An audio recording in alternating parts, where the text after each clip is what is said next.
عەبدوڵڵای کوڕی عومەر ڕەزا و ڕەحمەتی خوای گەورەی لێبێ سەحابەی پێغەمبەری خوا عەلەیهی سەڵات وسەلام ئەفەرمێ كل بدعة ضلالة كل بدعة ضلالة وإن رآها الناس حسنة ڕێک کورت و پوخت بە یەک جوملەی کورت كل بدعة ضلالة هەموو بیدعەیەک گومڕاییە قسەی من نییە برام مەڵێ وەڵام مامۆسایە هات سیر کە تەمەنی 4 ڕۆژە بەرامبەر ئەو هەموو مامۆسایە وەساوەتەوە بەرامبەر هیچ کەسێ ناوەسینەوە دینی پەروەردگارت پێگەێنم عەبدوڵڵای کوڕی عومەرە و قەولەکەی بە صەحیحی هاتووە هیچ قسەی تیان نییە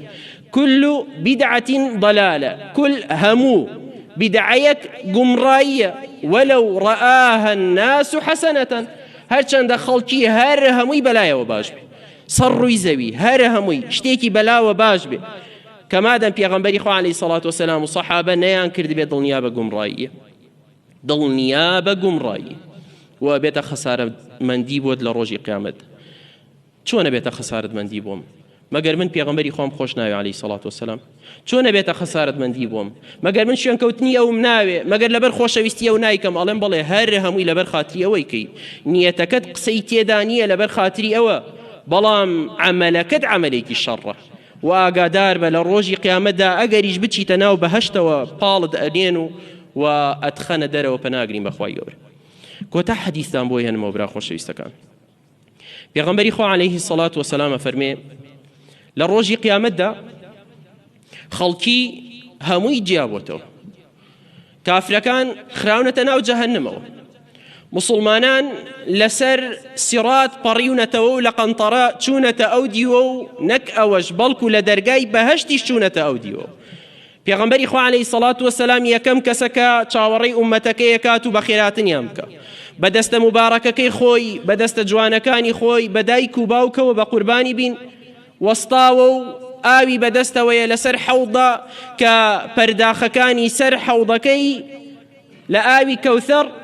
بە ئەندازەی ئەستێرەکانی ئاسمانە وەستاوە و چاوەڕێی تۆی ئوممەتەکەیەکا کە بچیتە ژوورەوە و ئاو بدات بەدەستی خۆی پێت خوای گەورە بیکاتە نسیبی هەموومان ئەفەرمێ کۆمەڵێک دێن ئاویان ئەدەمێ هەر کەسێک یەک جار پەرداخێک ئاو لە سەر حەوضەکەی من بخوات بە هەموو عمری تینووی نابێ و مانوێتی پێشووی هەمووی لە بیرەچێتەوە هەمووی لە لاشە دەرئەچێ خەڵکانێک دێن لەو کاتەدا داوای ئاوەکەن و من ئەمەوێ ئاویان بدەمێ ئەفەرمێ پشتیان ئەگرن و ڕایان ئەکێشن و لە منیان دوورەخەنەوە بەرەو جەهەنەم بیان بن ئەفەرمێ لە حەیبەتە لە حرسی ئەوە کە پێم ناڕەحەتە ئوممەتەکەم بەو شێوازەی لێبێ ئەڵێم یا ڕەبی ئوممەتی ئوممەتی ئەی پەروەردگار ئوممەتەکەم خۆوە ئوممەتی منە هاتوۆتە ناو بەهەشتەوە پەروەردگارمانە فەرمێ ئەی محەممەد عەلەیهی سەڵات وەسەلام تۆ نازانی ما ئەحدەث بعدك ئەمانە لە دوای تۆوە چۆن دینەکەی تۆیان گۆڕی چۆن بە ئارەزی خۆیان شتیان ئەهێنا و ئەیان وت باشەوەیان کرد و ئەنجامیان ئەدا نازانی چۆن دینەکەی تۆیان گۆڕی شوێن حەدیث نەیەکەوتن بەتەنها شوێن عەمەلی تۆ نەیەکەوتن بەتەنها بەڵکو بە عەقڵکاری خۆیان بە ئارەزی خۆیان هەرچیکیان حەز لێ بۆیان هێنایە ناو دینەوە ئەیان وت باشە فقال النبي صلى الله عليه وسلم سحقا سحقا لمن بدل بعدي دەی بڕۆن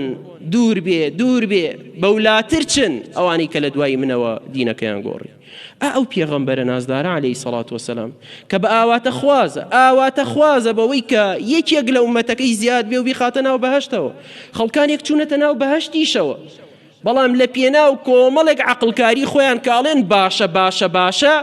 قوڕ ئەکاتە سەریاندا و لە ناو بەهەشتەکەی خۆی دەریانەهێن